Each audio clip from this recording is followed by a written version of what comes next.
일토소명 묵상. 고난당한 것이 내게 유익이라. 찰스 콜슨의 책 러빙 갓에 보면 월남전 때 포로가 되어 수용소에 갇혔던 공군 장교들의 이야기가 나옵니다. 그 포로들은 하나님의 말씀이 너무 그리웠습니다. 그래서 한 사람씩 자기들이 암송하고 있는 말씀들을 기억해낸 후 감방의 벽을 모수 부호로 두드렸습니다.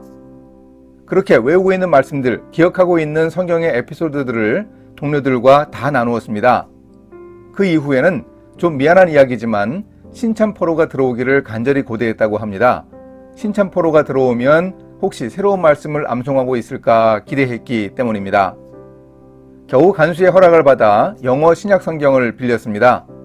간수가 손으로 가리면서 방해하는 가운데도 붉은 벽돌을 갈아 물에 탄 잉크로 화장지에 성경 구절을 베껴 적어 암송하기도 했습니다. 오늘 말씀은 시편 119편 67절에서 72절입니다. 고난당하기 전에는 내가 그릇 행하였더니 이제는 주의 말씀을 지키나이다. 주는 선하사 선을 행하시오니 주의 율례들로 나를 가르치소서. 교만한 자들이 거짓을 지어 나를 치려하였사오나 나는 전심으로 주의 법도들을 지키리이다.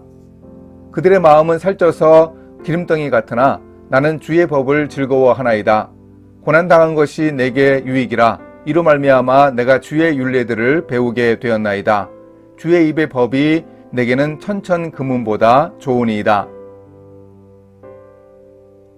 이렇게 열악한 수용소에서 말씀을 사랑했던 사람들의 이야기를 들으면 오늘 우리는 너무 환경이 좋아서 말씀을 사랑하지 못한다는 생각이 듭니다. 시편 기자가 고백합니다.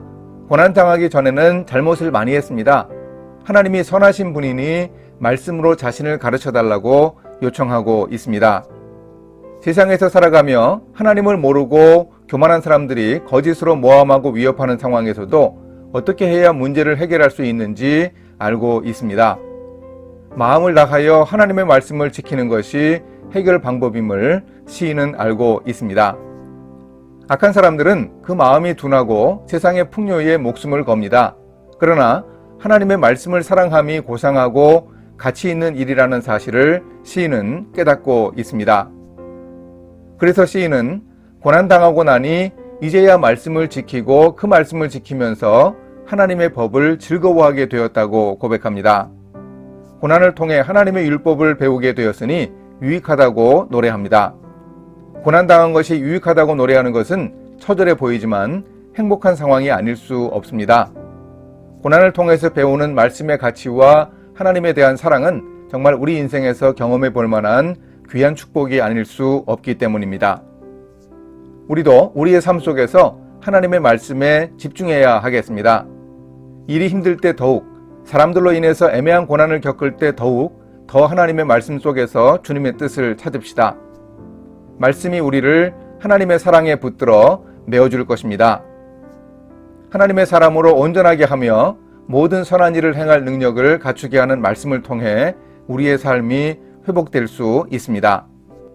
말씀에 집중하며 그 말씀을 깨닫는 사람에게는 고난도 유익이고 복이 아닐 수 없습니다. 이렇게 실천하겠습니다. 평소에 말씀을 읽고 묵상하고 암송하고 듣는 일에 집중하겠습니다. 문제에 부딪히거나 감당하기 힘든 어려움을 겪을 때 그 말씀이 놀라운 힘이 된다는 사실을 명심하겠습니다.